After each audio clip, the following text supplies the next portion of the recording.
वैयक्तिक आरोप करणाऱ्या सुरेश धस यांना पक्षश्रेष्ठींनी समज द्यावी, पंकजा मुंडे यांची मागणी. तर पंकजांची पक्षश्रेष्ठींकडे लेखी तक्रार करणार, सुरेश धस यांचा इशारा.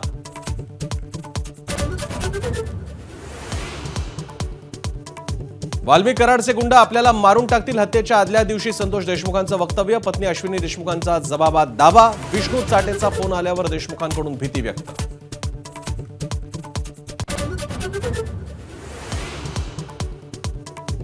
संतोष देशमुख हत्या प्रकरणी केस कोर्टात. आजची सुनावणी पूर्ण. पुढील तारीख 26 मार्च. बचाव पक्षाकडून डिजिटल पुराव्याचे सीडीआर आणि साक्षीदारांच्या जबाबाची मागणी.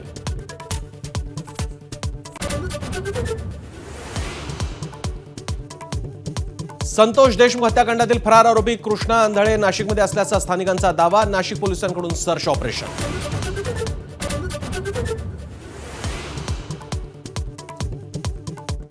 पोलिसांना हुलकावणी देणाऱ्या सतीश भोसले उर्फ खोक्याला प्रयागराजमधून अटक. वाल्मिक कराडप्रमाणे व्हीआयपी ट्रीटमेंट मिळणार नाही ना, अंजली दमानी यांचा सवाल.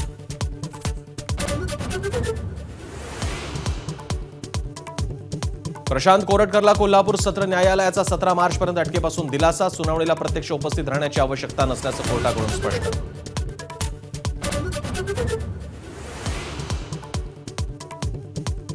सरकारनं लाडक्या बहिणींना फसवल्याचा विरोधकांचा आरोप. 27 लाख बहिणींना योजनेतून वगळल्याचा दावा. सरकारची नियत ठीक नसल्याचा आरोप करत विरोधकांचा सभात्याग.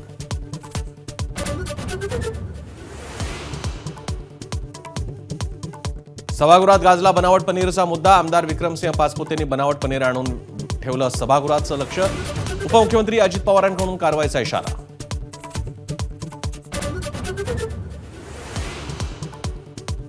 शक्तीपीठ महामार्गाविरोधात 12 जिल्ह्यातल्या शेतकऱ्यांचा सत्ताधारी मंत्र्यांना जिल्हाबंदीचा इशारा. तर शिंदेंनी प्रकल्प रद्द केला, पण फडणवीसांनी जीवनदान देत विश्वासघात केल्याचा आरोप. विरोधकांकडून स्थगन प्रस्ताव.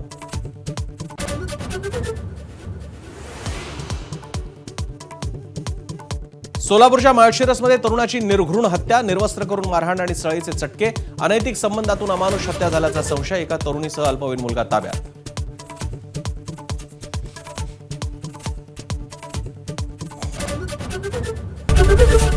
एबीपी माझा, उघडा डोळे बघा नीट.